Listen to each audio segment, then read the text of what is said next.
E aí, pessoal? Bom, essa aulinha pretende falar sobre as briófitas. Briófitas são um grupo vegetal bem interessante que é composto basicamente, olha só, pelos nossos queridos musgos. Você que já foi a uma cachoeira, certamente já encontrou lá nas pedrinhas na beira da cachoeira os musgos. Além dos musgos, a gente tem entre as briófitas plantinhas menos conhecidas, como as hepáticas, olha só que bacana, e os antóceros.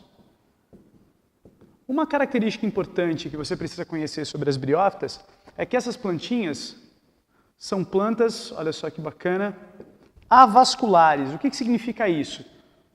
Essas plantas, ao contrário das pteridófitas, das angiospermas e das gimnospermas, são plantas que não têm vasos condutores de seiva, o que significa que, por conta disso, elas são plantas de muito pequeno porte. A ideia é a gente falar um pouco sobre a reprodução das briófitas, que segue aquele ciclo haplo-diplobionte que você conhece. Olha só que bacana, no ciclo haplo-diplobionte a gente tem dois adultos, o gametófito e o esporófito. Aquilo que a gente chama de musgo, aquele talinho verde que a gente está acostumado a ver, é o gametófito. E sobre ele, normalmente aparece uma hastezinha pequenininha com uma estrutura globular na ponta. Essa hastezinha com a estrutura globular é a fase esporofítica do ciclo. Olha só, o esporófito, você lembra, tem esse nome que produz esporos. Ele tem um tecido especial dentro dessa cápsula, chamado de esporângio, e as células do esporângio sofrem meiose. Olha só, e vão sofrer meiose e produzir esporos. Por quê? Porque você lembra, o esporófito é adulto diploide, o adulto 2N do ciclo. O esporângio, o tecido do esporófito, também é 2N.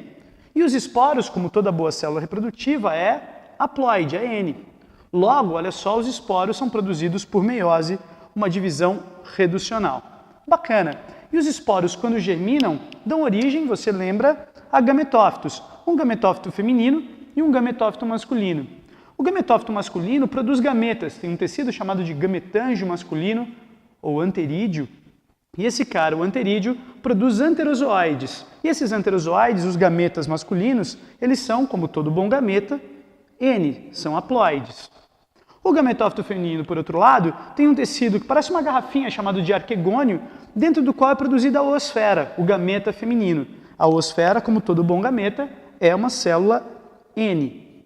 E aí o que acontece? Como eu tenho dois gametas, eu preciso fazer com que eles se encontrem. E esse encontro se dá através da água. Isso é extremamente importante que você conheça. Nas briófitas, olha só que bacana, uma gotinha de água é necessária e essa gotinha de água vai ser responsável por fazer com que os anterozoides saiam nadando, olha só que bacana.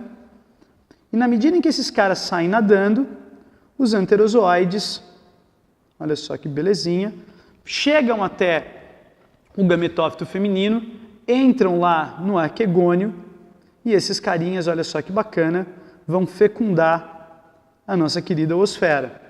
A partir daí, então, a gente tem a fecundação, que lembra de novo, é dependente da água para acontecer.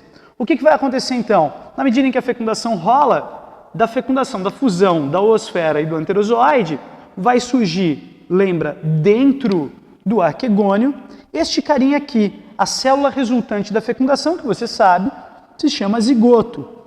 E olha só, pessoas, o zigoto é uma célula haploide ou diploide? Óbvio, se ela é resultante da fusão de dois gametas, nesse caso o zigoto é 2N. E olha só que importante, onde é que o zigoto está aparecendo? O zigoto está se formando, está aparecendo dentro do arquegônio, que é um tecido do gametófito feminino.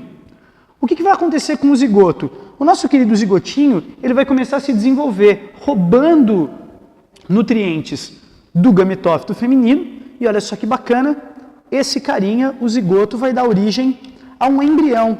E esse embrião começa a aparecer, olha só, e se desenvolver em cima do gametófito feminino, onde aconteceu a fecundação. Olha só, esse cara aqui é o esporófito jovem. Olha só, o esporófito jovem. E esse cara, jovem, 2N, porque afinal é o desenvolvimento do zigoto, na medida em que germina, dá origem ao nosso de novo, completando assim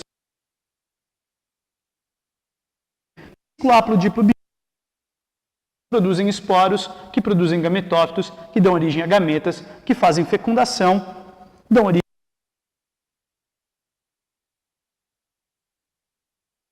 a reprodução, a fecundação, o encontro dos gametas é dependente da água ambiental e é por isso que briófitas precisam viver em ambiente. É isso aí, gente. Até mais.